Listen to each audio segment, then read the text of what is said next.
अल्पविराम, विस्मयादिबोधक और प्रश्नवाचक, है ना। ये 4 विराम चिन्ह हम ऑलरेडी सीख चुके हैं। ये लेक्चर में हम आगे के विराम चिन्ह देखेंगे। तो सबसे पहले है यहाँ पे योजक चिन्ह। योजक चिन्ह का उपयोग कहाँ पे होता है? तो इसका उपयोग सामासिक शब्दों को जोड़ने में होता है।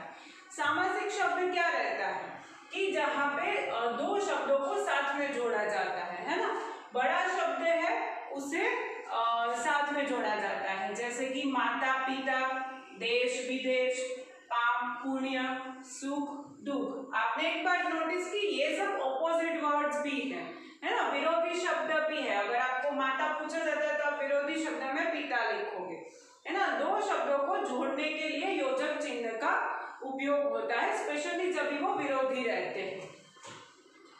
सेकंड है जो उसके आगे का चिन्ह है वो है निर्देशक चिन्ह। निर्देशक चिन्ह मतलब कि जो हमें निर्देश देता है, जो हमें बताता है। तो इस चिन्ह का उपयोग कहाँ पे होता है? ये चिन्ह का उपयोग वाक्य में बातों को स्पष्ट करने के लिए रहता है। स्पष्ट करने के लिए मतलब क्या? जहाँ पे हमें पता चलता है कि ये बात कौन बोल रहा है। हाँ, इस जवाब है, कोई आंसर है तो वो कौन दे रहा है, जिसे हमें पता चलता है। ठीक है, तो ये चीज हमने देखी है। योजक चिन्ह की निशानी ये स्लीपिंग लाइन जो छोटी सी मैंने की है वो है, और निर्देश चिन्ह की भी निशानी ऐसी ही रहती है, पर उपयोग दोनों का अलग अलग जगह पे रहता है। यहाँ पे निर्देश चिन्ह का निर्देशक चिन्ह का हम उदाहरण देख रहे हैं, जैसे कि ग्राहक। तो हमें ये समझ में आ रहा है कि वाक्य है ये ग्राहक ने बोला है, किसकी वजह से? ये निर्देशक चिन्ह की वजह से। वाक्य क्या है? इस पुस्तक का मूल्य क्या है? ऐसा कोई ग्राहक पूछ रहा है, वो हमें ये निर्देशक चिन्ह है वो बता रहा है। दुकानदार, यह 25 रुपए की है। ये आंसर किसने दिया है? यह 25 रुपए की है, ये दुकानदार ने दिया है। पर ये हमें कैसे पता चलता है?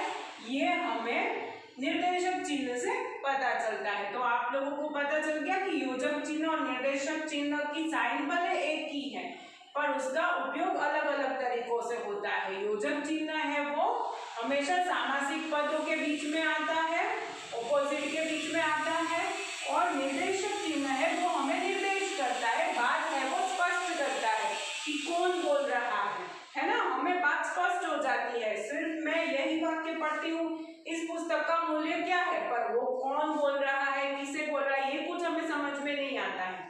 अगर ये यहाँ से मैं निर्देशक चिन्ह हटा देती हूँ तो आपको क्या समझ में आएगा? यहाँ पे ग्राहक, इस पुस्तक का मूल्य क्या है, इसका कुछ मतलब हो रहा है? नहीं।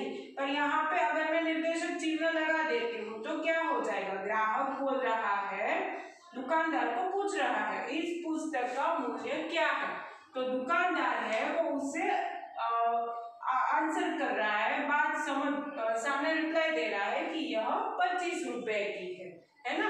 तो अभी आप लोगों को योजक चिन्ह और निर्देशक चिन्ह का उपयोग समझ में आ गया होगा। अभी उसके बाद हम दूसरे 2 जो चिन्ह है बोल देंगे, ठीक है। आगे हम देख रहे हैं नया एक चिन्ह है, वो है कोष्टक चिन्ह। किसी शब्द के अर्थ को स्पष्ट करने के लिए इसका उपयोग होता है। जैसे एक उदाहरण मैंने लिया है, तो उदाहरण से आपको ज्यादा अच्छे से समझ में आएगा। अध्ययन यानी कि पढ़ना हर क्षेत्र में लाभ देता है। तो जब भी यहाँ पे कोई हार्ड वर्ड रहता है जो उसे अच्छे से हमें स्पष्ट करना हो, अध्ययन का मतलब क्या हो जाता है? यहाँ पे पढ़ना। तो जब भी हमें कोई अर्थ स्पष्ट करना है तभी हम क्या यूज करते हैं? कोष्टक। कोष्टक मतलब कि ब्रैकेट। आपको पता है, आप लोगों ने देखा है, हम ब्रैकेट का यूज करते ही है। तो जैसे यहाँ पे भी मैंने यूज किया है, कोष्टक का जो चिन्ह रहता है वो ब्रैकेट। तो ब्रैकेट को लिखने के लिए भी मैंने बड़ा ब्रैकेट बनाया है ना। तो हर क्षेत्र में अध्ययन का हर क्षेत्र में लाभ देता है। अध्ययन मतलब पढ़ना, ये हमने अध्ययन का अर्थ स्पष्ट करने के लिए उसे यहाँ पे ब्रैकेट में लिखा है, यानी कि कोष्टक में लिखा है। दूसरा देखते हैं, विरुद्धार्थी विलोम शब्द लिखिए, है ना। तो विरुद्धार्थी का दूसरा अर्थ क्या होता है? विलोम। तो मतलब हमने विरुद्धार्थी का अर्थ स्पष्ट करने के लिए क्या किया, ब्रैकेट में उसका अर्थ लिखा। तो अभी आपको समझ में आया कि कोष्टक का मतलब क्या होता है, और कोष्टक का उपयोग कहाँ पे होता है, जहाँ पे हमें अपनी बात ज्यादा स्पष्ट करनी है, हमें अपना शब्द है वो ज्यादा स्पष्ट करना है, वहां पे हम क्या करेंगे, कोष्टक का उपयोग करेंगे। ठीक है, आगे देखते हैं अवतरण चिन्ह। अवतरण चिन्ह मतलब क्या होगा, इन्वर्टेड कोमा, है ना। इन्वर्टेड कोमा हम सब ने देखा है, हम सब करते हैं, पर उसे क्या कहते हैं, अवतरण चिन्ह। अभी उसके अंदर दो टाइप है, हाँ, दो प्रकार है। एक है इकहरा, मतलब कि single inverted coma. Single inverted coma जो रहता है उसका प्रयोग कहाँ पे होता है, उसका प्रयोग किसी का उपनाम, रचना, पुस्तक का नाम, जहाँ पे हमें आदि ये चीजें जब भी हमें हाईलाइट करनी रहती है ना, दिखानी रहती है या लिखनी रहती है, तभी हम अवतरण चिन्ह का उपयोग करते हैं। तो उपनाम मतलब आज आपका एक नाम है, आपका और कोई नाम से आपको घर में बुलाते होंगे, है ना, तो वो हो गया आपका उपनाम। तो जब भी आप वो उपनाम लिखेंगे तभी आप क्या करेंगे, उसे इन्वर्टेड कोमा में लिखेंगे। कोई लेखक की रचना रहती है, कोई लेखक काव्य लिखता है या उसका नाम, रचना का नाम रहता है, तो वो चीज इन्वर्टेड कोमा में आती है। कोई पुस्तक का नाम रहता है तो भी वो किस में आता है, इन्वर्टेड कोमा यानी कि अवतरण चिन्ह में, और वो किस में आएगा, इकहरा में।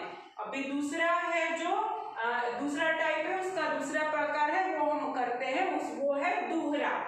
तो पहले इसका एक हम उदाहरण ले लेते हैं। समझदार नन्ही पाठ के लेखक है शंकर सुल्तानपुरी।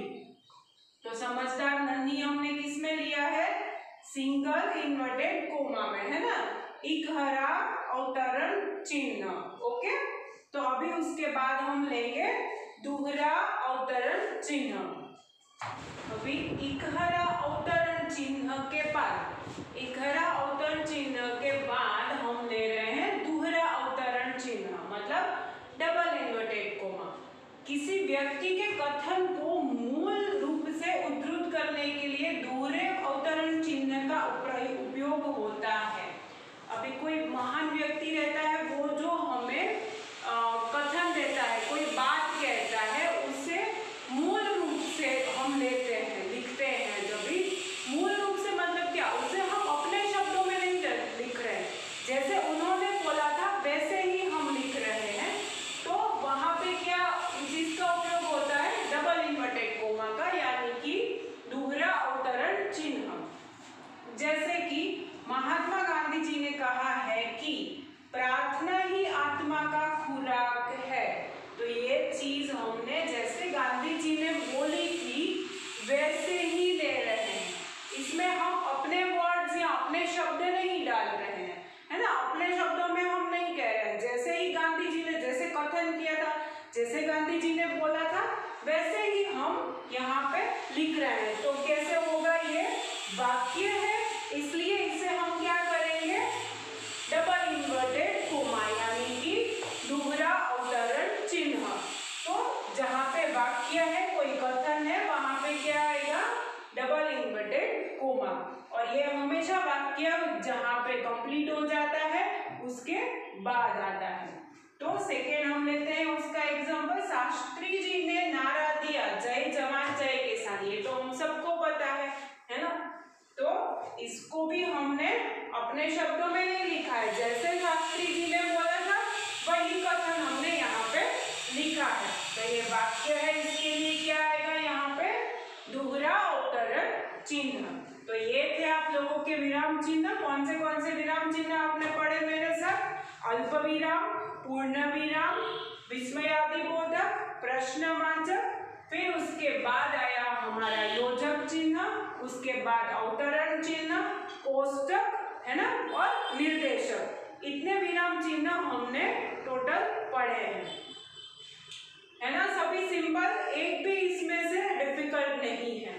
तो ये हमारे अवतरण चिन्ह यहाँ पे कंप्लीट हो गए और हमारा विराम चिन्ह का जो ग्रामर का व्याकरण का टॉपिक था वो भी कंप्लीट हुआ। मुझे ऐसा लग रहा है कि आप सबको समझ में में आ गया होगा, है ना। Okay, thank you.